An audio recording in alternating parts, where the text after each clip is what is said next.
teman-teman banyak sekali nih untuk kangkang santri domam apa durung nih kangkang santri.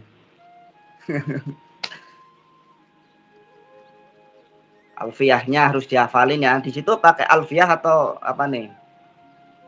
Ya. Di situ untuk apa namanya? Nahwunya alfiah atau apa ini? Nahwunya Ini alfiah. Mas Fadil Aksa, Allah tersenyum dan bahagia melihat sudah mulai saling memahami. Insya Allah Bang Fadil Aksa ya. Di sini kita tujuannya adalah penyatuan rasa. Tidak ada yang merasa unggul, tidak ada yang merasa lebih. Jadi di sini penyatuan rasa, penyamaan. Duduk sama rendah, berdiri sama tinggi, makan sama pakan nasi. Ya, makan sama-sama nasi. Gitu ya. Sama di sini. Alhamdulillah. Barokah. Ya, saya rasa ya ini untuk para teman-teman yang diperjalankan, kemungkinan besar ya ini di sini banyak yang diperjalankan. Nah, ya pertanyaan saya nih kepada teman-teman, apa yang akan sampean lakukan untuk masyarakat atau untuk umat ini? Nih, pertanyaan saya nih kepada para sahabat semuanya. Dan bagaimana tugas-tugas ibaratkan ya mempunyai tugas dari Allah Subhanahu wa taala dan bagaimana awal melangkah untuk memberikan suatu menyampaikan suatu kebenaran kepada masyarakat yang ada di mungkin di sekitar kita ataukah umumnya kepada Nusantara ini. Ini untuk pertanyaan untuk ini ya para sahabat semuanya yang nonton di sini.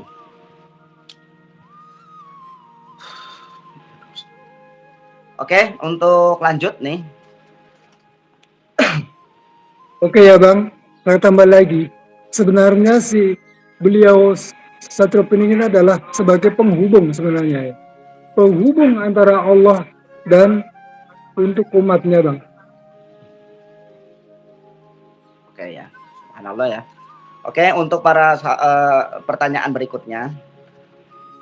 Tentunya itu kan secara siloka-siloka yang dijabarkan di kitab Jangka Jayabaya atau yang dikatakan oleh Prabu Joyoboyo, tentunya itu sebenarnya kalau kita memahami, kita mencermati, kita mengkaji ya, itu suatu apa namanya untuk kewaspadaan kita supaya kita hidup ini tidak ngawur. Kita ada tuntunannya baik secara agama masing-masing ya. Tentunya di sini saya garis bawahi sesuai dengan ajaran agama masing-masing. Oke. Untuk pertanyaan untuk sama Bapak Kondang ini ya. Iya.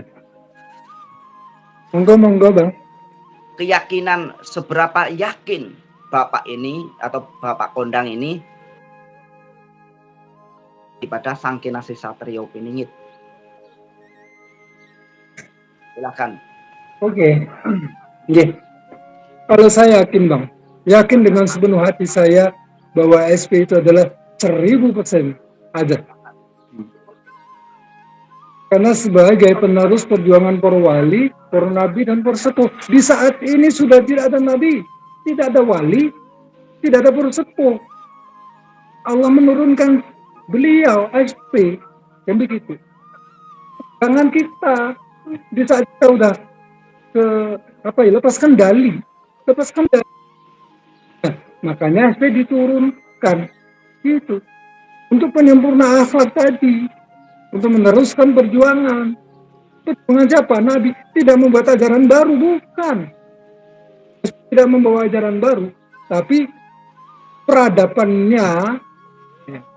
manusia dan perilaku manusianya yang diperbarui. Kan begitu Bang. Bukan ajaran, bukan. Ajaran tetap satu. Pegangannya satu. Kan gitu. Al-Quran. Begitu Bang. Tapi di situ mencakup semua umat. Jadi bukan hanya Islam, Pak, umat. Ini. Itu Bang. Subhanallah ya, itu sangat luar biasa nih jawaban daripada mana nih jawaban daripada subscriber nih para teman-teman semua tadi pertanyaan saya ya. Kalau yang diperjalankan bagaimana itu loh memulai sesuatu atau menyampaikan suatu kebenaran kepada sekitar kita dulu lah, ya. Syukur-syukur itu bisa. Nah, kalau kita memang independen atau sendiri-sendiri, ya, tanpa ada apa namanya berbarengan, saling melengkapi, bagaimanapun tentunya masih ada kekurangan seperti itu. Nah, pertanyaan saya yang itu tadi, untuk apakah mungkin orang-orang yang diperjalankan ini akan bergabung bersama, menyatu bersama dengan satu rasa? Nih, silakan untuk Ya, dijawab. ya, benar. Menyatukan rasa. Itu bagaimana caranya? Caranya saling memahami atas kelebihan dan kekurangan. Masing-masing umat Gusti Allah itu memiliki kelebihan dan kekurangan masing-masing. Tidak merasa bisa, tidak merasa unggul, tidak merasa bermanfaat, tidak merasa paling berguna. Jadilah seperti itu, saling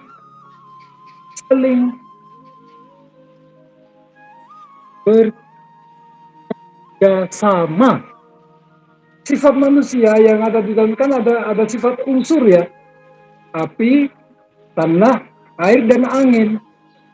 Itu kalau nggak kerjasama nggak bisa bang, kerjasama. Makanya kita manusia pun harus begitu, mencontoh sifat-sifat itu. Kalau merasa unggul dan unggul ya kan nggak bisa jadi. Harus bisa mengakui atas kelebihan dan kekurangannya.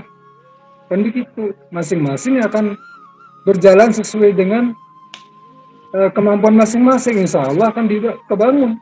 Kan begitu bang. Bukan kopdar aja ya di situ. Ini saya jawab dari Mahendra nih, bukan kopdar. Kopdar itu kalau sama-sama masih ngeyel-ngeyelan ya sama aja nggak ketemu titik terangnya ya. Di situ harus ada visi misinya ya. Jadi visi misi untuk membangun suatu peradaban yang baru dan untuk mempersiapkan seumpamanya huru-hara besar itu datang seperti apa, persiapan kita seperti apa. Kan dalam segi suatu forum harus ada yang namanya pembahasan atau visi misi seperti itu. Bukan hanya kopdar, nongkrong, rokokan, madang. Bukan hanya itu aja ya untuk Kang siapa tadi, Kang Mahendra ya. Sangat luar biasa nih. Oke. Ya ini tukang kebun gedang ini. Ayang Roes diajak ngopi. Pak Jito karo Pak Kundang malam minggu.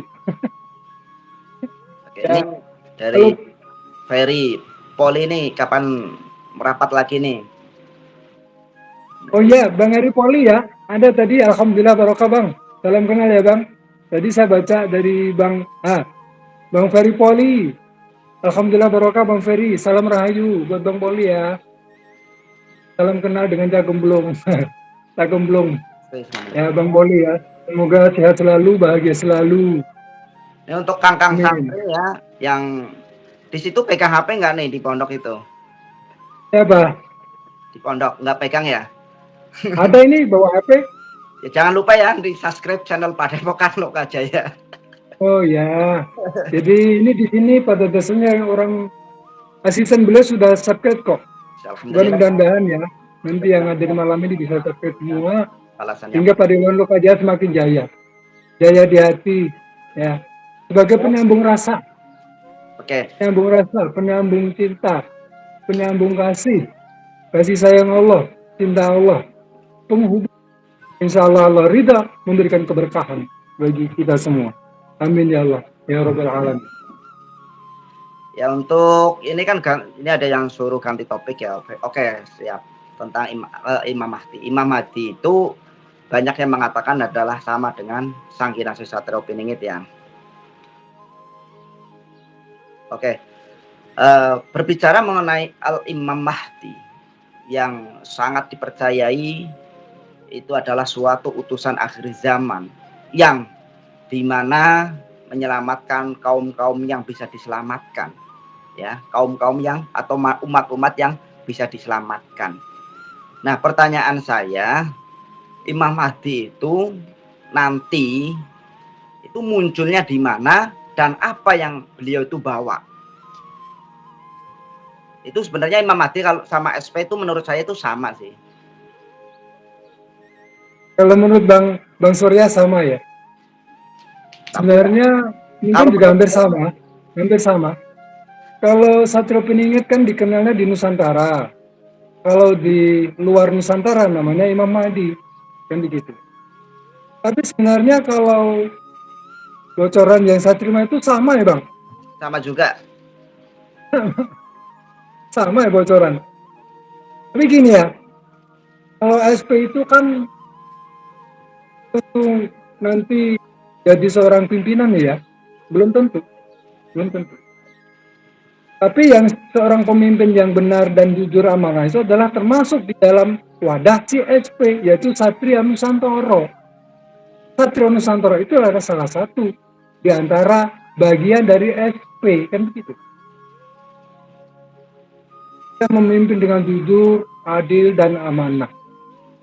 Welas asih, ngayemi masyarakat. Anda pemimpin rasa ngayemi masyarakat, rasa dipilih, kan begitu. Pilihlah yang benar, yang jujur, adil, dan bijaksana.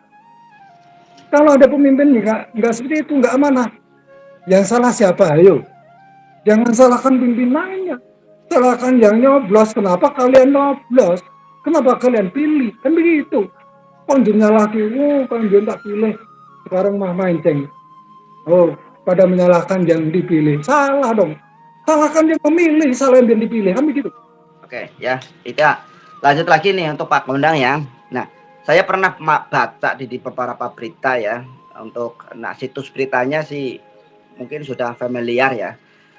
Nah, diprediksi dari dampak peperangan yang ada di Rusia maupun di Palestina itu akan berdampak dengan suatu perekonomian atau peceklik pangan. Itu saya pernah bikin video juga yang judulnya kiamat pangan. Nah, di situ itu bukan hanya sekedar tentang pergoiban saja. Di situ dikaji melalui suatu sumber dan pengkajian melalui ekonomi, ya, ekonomi global.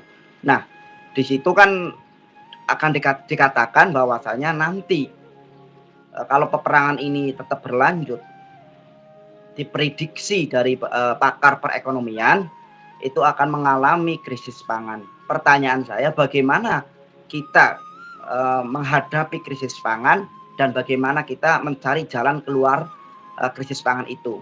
Nah, ini harus saling sinergi nih. Jangan hanya mengaku jadi yang diperjalankan saja, tetapi tidak memikirkan dampak-dampak ekonomi dunia, karena itu berdampak dengan suatu berubahnya suatu keyakinan kita. Kalau kita diiming-imingin ini nih nanti kamu jadi ini nih saya sumbang kan gitu.